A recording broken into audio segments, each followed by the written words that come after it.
Hey guys, welcome to the Virtual Racing School. I'm Jonathan, and I'm going to show you how to analyze where you're losing time on the racetrack. So what I got in front of me right now is my fastest lap at the Ferrari 488 GT3 at Interlagos, and another lap that I had done throughout the session. You can see the fast lap is a 132.7, and the slower lap is a 133.2, so there's about a half-second difference between the laps. So you can see they're both overlaid here right now, and I have a bunch of information telling me my brake inputs, steering angle, and all this other information, the lap time, the speed, and it's not really easy to distinguish where the differences are over the whole lap. So what I'm going to look at this top area which separates the whole lap into a bunch of sectors. And so I can see the full track is there's a difference of 0.55. And so I'm going to look for which segments have the biggest difference. So turns 1 to 3, it's under a tenth. Turn 4 to 5, again under a tenth. And then I'm still looking for ones with a big difference. And the turns that have the biggest difference, I see here turn 12 to 14, and turns 8 through 9. So I'm just going to select those and see because I'll be able to find the biggest differences between the laps. So now that I've selected them here, I'm going to be looking at primarily the throttle, the brake, and the steering angle.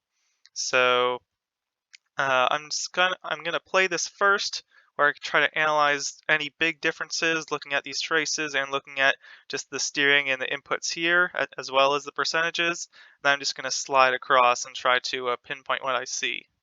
So the first thing that's coming to mind is the fact that I do see the steering angle be a lot more um, significant with the red trace line. It's a lot higher percentage turning to the right.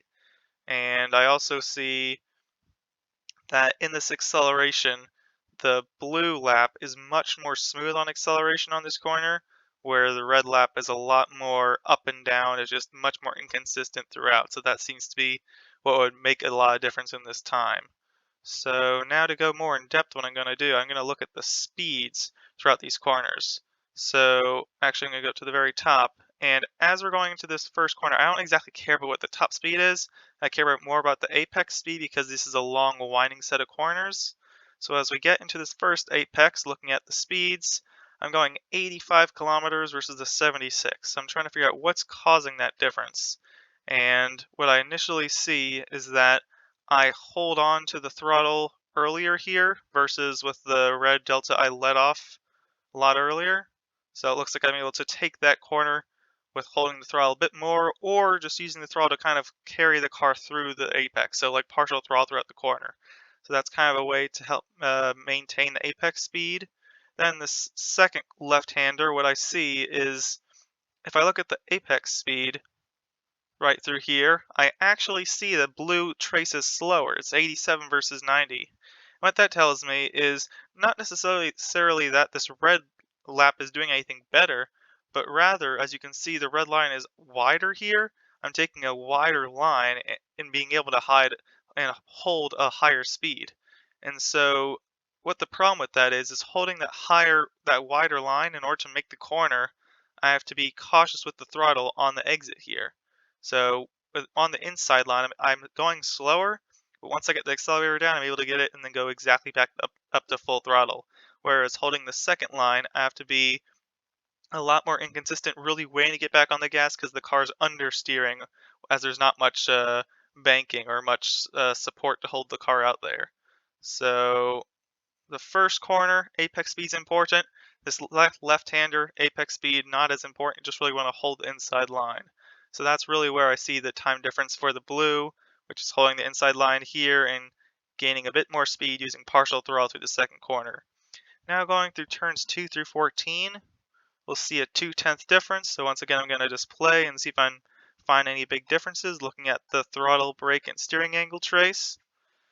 The initial difference I see, which is a big clear difference, is the blue trace. I go back to full throttle on corner exit here, where the red line I have to let off not only once, but twice. And as this is basically the final corner of the lap, this carries your momentum all the way back down the straightaway to the finish line. So those small lift-offs are going to hurt our speed. And you can see by the end of the straightaway, it's kind of smoothed out. But if we go a bit earlier here, you can see it's 3 kilometers and it stays 3 kilometers for a long time until it finally catches up. But that really hurts on the exit. So if we can tell what caused these let-offs, we see the initial braking. It's pretty similar inputs in terms of peak braking, around 70%. And then as we slow down, it seems that we trail the blue braking a bit higher, so we don't initially go down to like 20%. We hold it a bit longer. And then the turning inputs seem pretty similar. However, it looks like the red turned in a lot more here, which suggests they may have hit the inside curb, which shows why they had to let off here, probably the instability of the inside curb. And so they had to let off a little bit of the gas right there. And then you can see on exit that right turn. You don't want to be doing a right turn. That's probably a counter steer from hitting the outside curb. They probably got loose there. So they're using up all the track by turning all that, but they turned in probably too much, and then they probably used up the whole track and had to counter steer. So it kind of shows that the line here, and if we look a bit closely, you can see just the red line going a bit wider, suggesting we did either get in the grass or get a bit of the curb there.